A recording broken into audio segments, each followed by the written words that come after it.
Hello, hello, hello, everybody. We are talking about John C. Maxwell, the 21 Irrefutable Laws of Leadership. We are picking up from yesterday. I'm sorry I'm not going to be able to show myself today, guys. It's been just a really busy day, and I'm not feeling my best today, but it is okay. We are here, and we're going to continue on. Yesterday, we were talking about the law of process. And hi, Rachel. How you doing, sweetie? We were talking about the law of process and how leaderships develop daily, but not in a day. And we also talked about people who have businesses or things that require income every month. You know, if you have a brick and mortar, you have your rent and your lights and your employee fees. If you have a MLM business, then you may have an auto ship where the company requires you to purchase a product, or if you have a service business, you may end up paying a fee for your website. But every month, this particular fee comes about. And we were talking about yesterday, and we were in chapter number 3. We were talking about, is that a bill, a burden, or an investment for you? We discussed this young lady who died in her 90s, and she retired off of $3,000 for the year. And I think some of you thought it was for the month. No, but it was for the year. And she never got a raise. She worked for the IRS, and everybody thought she was broke, but she wasn't. She ended up leaving millions of dollars to a particular college just because she knew how to save her money. And not only did she save her money, but she invested her money. And when she was getting returns and dividends off of that investment, she was also reinvesting that. So what I'm saying to you all is this: you need to make sure that you understand that when you have these fees or you have these auto ships, whatever you want to call them, they are not bills, they are not burdens, they are in fact investments. Leadership is like investment. The more you involve yourself in making yourself a better leader, the more that leadership compounds for you. And leadership is fortune. So remember, it is not created in a day. So what I want to ask you today is, what small activities do you consistently do? When you see these individuals in different companies and it seems like the same people are winning over and over again, they even call them on stage and they ask them, well, what do you do to grow your business, or how do you become successful? Have you ever wondered why it's the same few people all the time? It's not that they have this grand secret. They have a powerful work ethic, number one. And number two, they do the same small activities every single day. You may think that they're working 12-hour days. They may only be working 2 or 3 hours a day.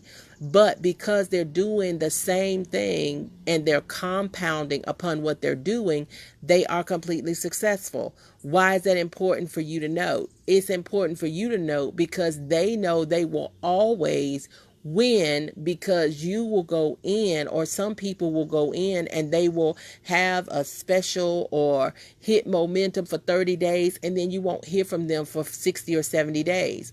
Well, while they're not doing anything for those 60 or 70 days, those other individuals are dripping on their success every single day. So they are going to win time after time again, because they keep adding to their success by doing things that are income producing every single day. So when you're not working, when you're not doing anything, they are. Hi, Lisa.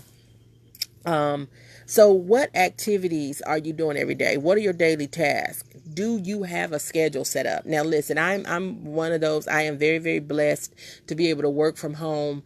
But that does not mean I have a great deal of freedom, much more than I did when I was in corporate America. But that doesn't mean that I don't do anything. That means that I have a schedule set up for myself. And I was talking about it yesterday, bookends. Like when you have a bookshelf, you have bookends on each side of the shelf to make sure that your books stand upright. Well, the beginning of my day starts out with prayer and meditation. The end of my day ends with prayer and meditation. I call that my bookend because no matter what happens with my day, those two things don't change. And then I have a schedule of things that I do every day. Some of those things have to be turned around. Some of those things have to be moved or changed because my day may be interrupted by something. But I make sure that those things are done so that I am doing a daily task on a daily schedule, and it is called discipline. Leadership development is definitely an asset. So you got to understand that your leadership skills are a collection of skills that anybody can learn. So don't get frustrated. If you're not a leader right this second, the leadership will come. Leaders are absolutely learners. That's something that you have to know. They have the capability to develop their skills, and the difference, they are the difference between people who follow and people who lead. The learning process is ongoing.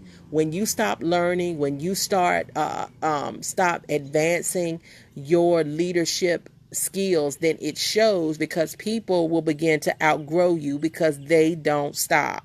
So the goal for you is to get better every single day. And I can tell you right now, some people who are on this page, people who have taken the class, I can see tremendous growth in them already. One of those people happened to be on my team, Connie Novellas. She is growing, and understand that when you're growing, it doesn't mean that you do everything right. It does not mean that. It means that even when you do things wrong, you understand what you did wrong and you correct that error and you don't make that error again.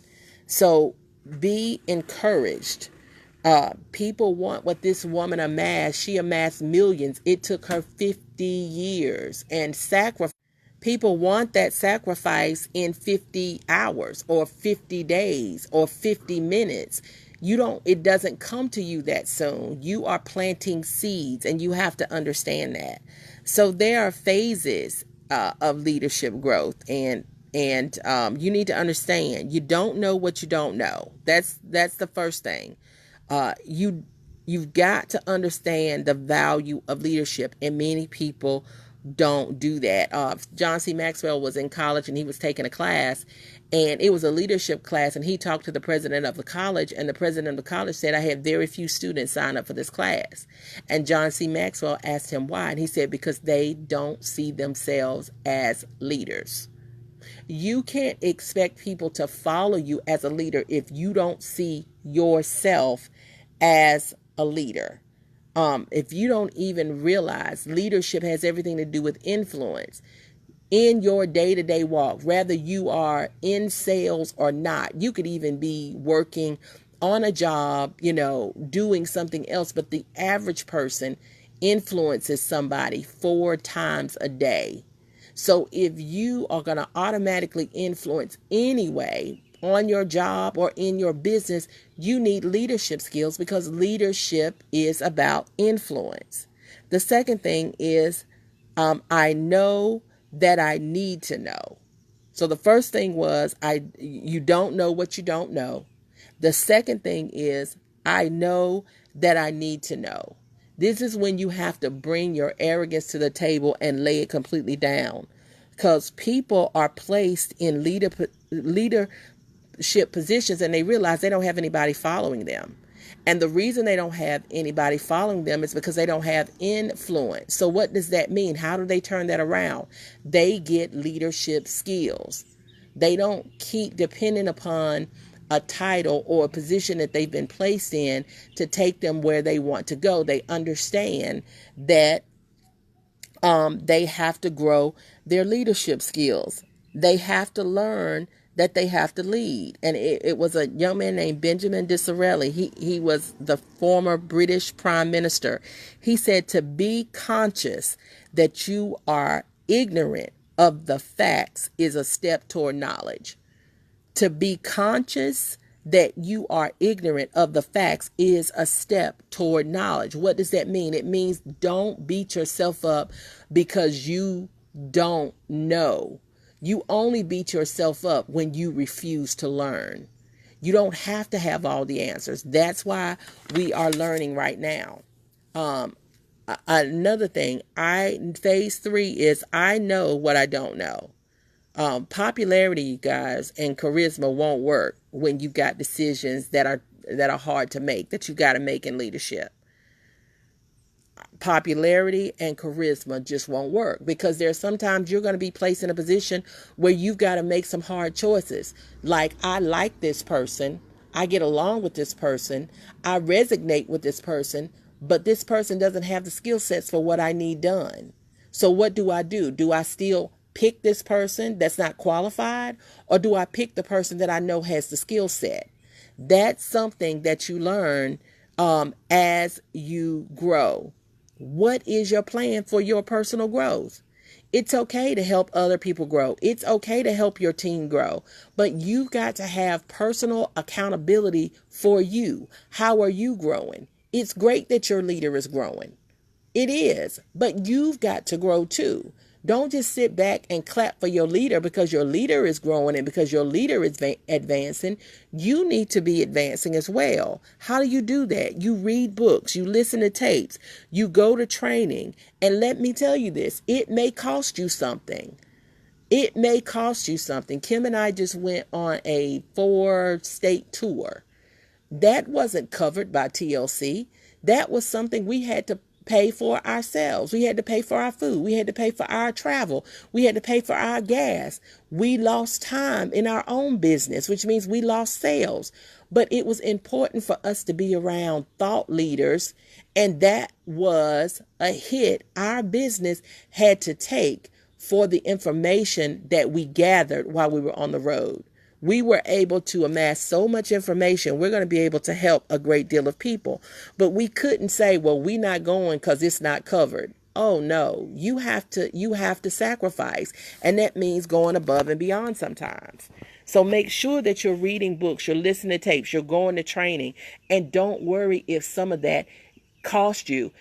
There have been times that people see people who are in leadership positions and they're like, oh, well, it's easy for you because you're a leader. You know, you're getting paid. That's not always the case. Even before Kim and I got into a particular part of leadership, if there was somewhere we wanted to go, if there was a conference, for instance, we had to go to, we said the tickets cost this much, the hotel room cost this much, the gas cost this much. This is how many products we have to sell in order to get there. Let's start early.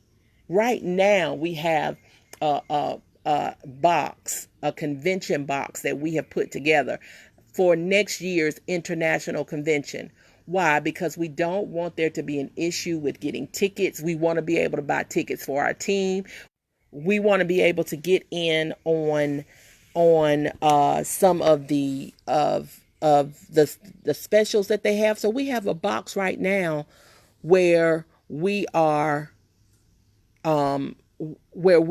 actually raising funds to go there so that when that time comes, we're not at a loss. And I'm telling everybody on my team, get you a box, throw your change in it, throw a couple of dollars in it every day. In 7 months, when we have the convention, you're not asking yourself, where am I going to get the money from to go? So you have to plan for success. Number 4, I know and I grow and it starts to show. Just like I told you guys, we have a person on our team named Connie who's been on these classes. I can tell that she is growing just by taking this free class because she's starting to go out and pick up her own books. She's identifying within herself where she needs help, and she's going out and she is getting books. Hi, Elliot. How are you doing? I'm so glad you're here. And for all of you all who are here, this leadership training is not for any particular business. We don't recruit here. This is just to give you and your team members free leadership training and coaching. So I'm glad to see guests on the line today. But she's growing, and I can tell that Connie's growing from this class because I didn't tell her to go pick up books. She's sending me pictures of a book that she picked up to help with her personal development and her growth. Before this class, would she had done that? Probably not. So that's growth. That is growth. And don't let the process frustrate you because you're not where you want to be right now. The process is the process. Go through it because it is getting you prepared for where you are going. Okay. So again, personal growth makes things happen for you. Start paying the price now for your leadership skills, and paying the price is being present. The 5th thing is to simply go Simply go because of what I know. Leadership is in autopilot, guys. This is when leadership is on autopilot. Phase 5 is when you've gone through phases 1 through 4. Phase five is when a situation happens and you no longer have to ask, okay, what do I need to do? Do I need to do A, B, or C? Do I need to call a leader? No, you have built that muscle so much until now all your things come automatically. You know how to handle that situation. You know what the outcome is going to be because you've had to handle the situation before and it was successful. Maybe the first time you handled it, you didn't do a great job at it. But then it came around again and you changed what you did. You handled the situation properly. Now when it comes back again, it's like second nature. It's like, just taking a step. It's second nature to you. That's the phase that you want to get to. You don't think of how, when, or where, or why. You just have the energy and the experience to react. So understand that what you're doing today, you want to lead. If you want to lead tomorrow, you got to learn today. You've got to be ready for when your time does come.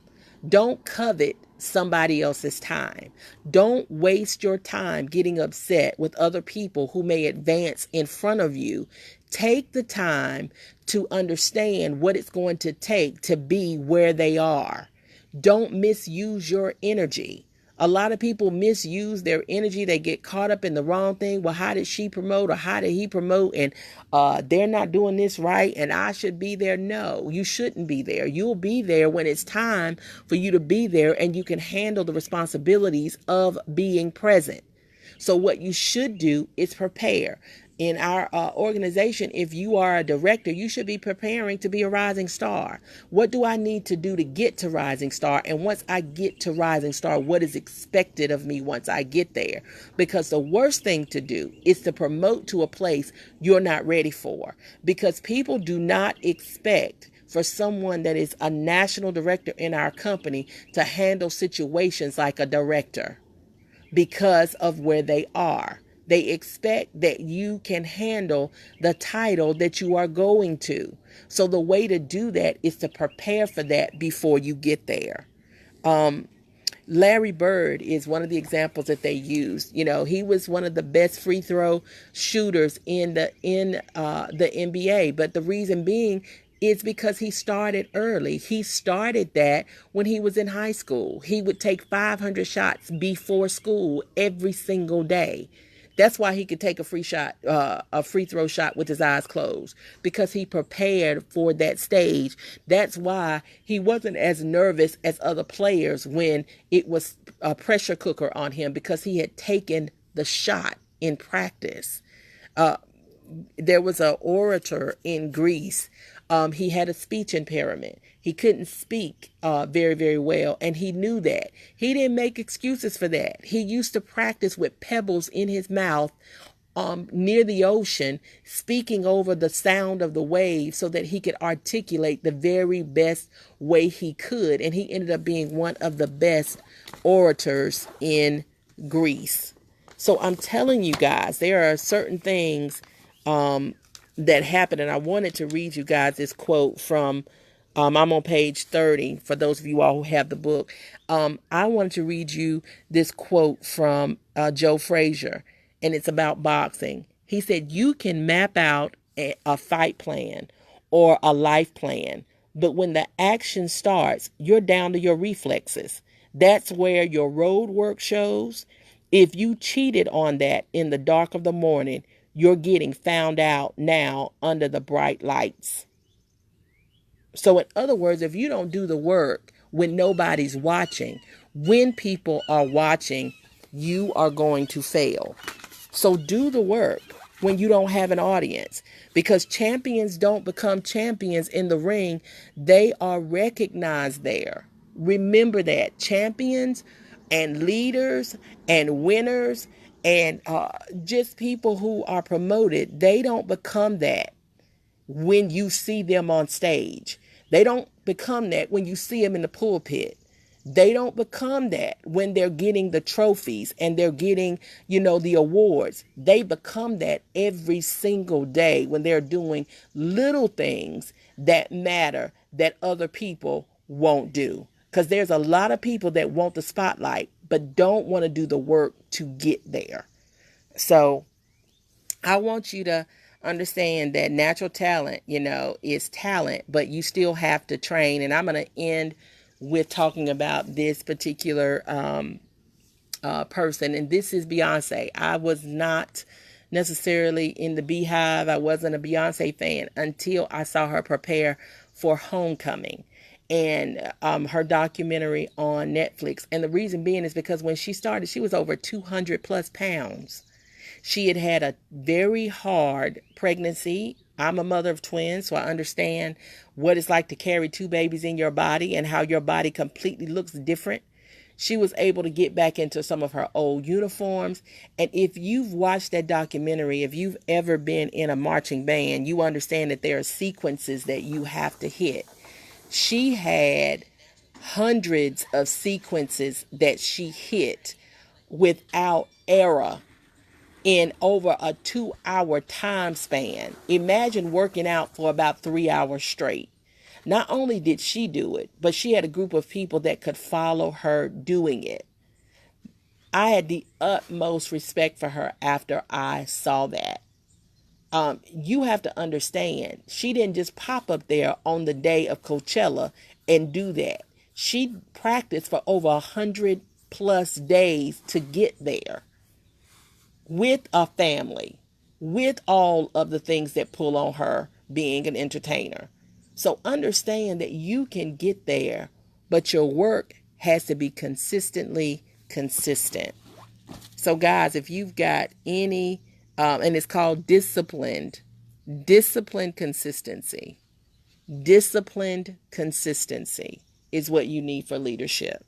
So I want you guys to, you got any comments or concerns? Again, Rachel, thank you. Connie, thank you. Lisa, how are you doing? Pamela Brown, thanks for dropping in. William, Elliot, thank you. Thank you. Thank you. I want you guys to understand again that this free class is for people who want to become good leaders themselves, or you want your teams to become leaders. Get them on this class. It's at 12:05 Monday through Friday, and it has done very, very well for people who are on my team who are taking this course. You may not be able to watch it at lunch, but go back and watch it. Make watch parties with Facebook with it.